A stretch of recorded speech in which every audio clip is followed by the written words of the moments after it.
ఆ దీంట్లో నుంచి పుట్టుకొచ్చిన ఇదే నువ్వు లక్షల కోట్లు, నువ్వు ఇన్ఫ్రాస్ట్రక్చర్కే 2 లక్షల కోట్లు అని ఇప్పుడంటే, నువ్వు 5 ఏళ్లలో చేసింది ఏంటంటే 2 తాత్కాలిక వర్షం, 1 సెంటీమీటర్ వర్షం పడితే నీళ్లు గారే తాత్కాలిక సచివాలయం, తాత్కాలిక అసెంబ్లీ నువ్వు కట్టే చేతులు దొరుకుతుంటే, ఇంకా అది నువ్వు కట్టి పూర్తి అయ్యేసరికి ఎక్కడో తీసుకెళ్లి మధ్యలో పెట్టేసినాక దాని రోడ్డు కనెక్టివిటీ ఇది రావాలంటే ఎంత పూర్తి ఎన్ని లక్షల కోట్లు రావాలి?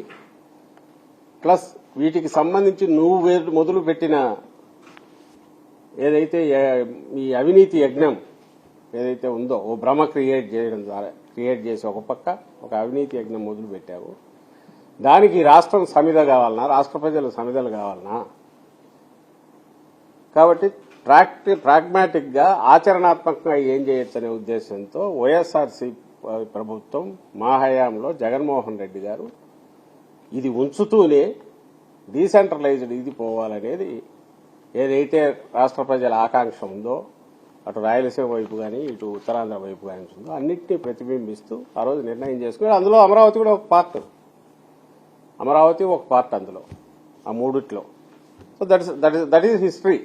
ఇప్పుడు ఈరోజు మీరు అడుగుతున్న దానికి కూడా నేపథ్యం అదే అనేది అందరికీ తెలుసు ఎందుకు వచ్చింది. అయితే మేము ఈ రోజు ఉన్న సిచ్యువేషన్ గురించి నేను అడుగుతున్నది ఏంటంటే, ఇప్పుడు 2 ఏళ్ళు అయింది చంద్రబాబు నాయుడు గారు వచ్చినాడు, చేస్తున్నాడు, నడుస్తోంది. ఎవరు ఆయన చేస్తుంటే అడ్డం పడినారు? పోనీ ఏం చేశాడు ఈ 2 ఏళ్లలో? ఇదైతే చూడాలిగా.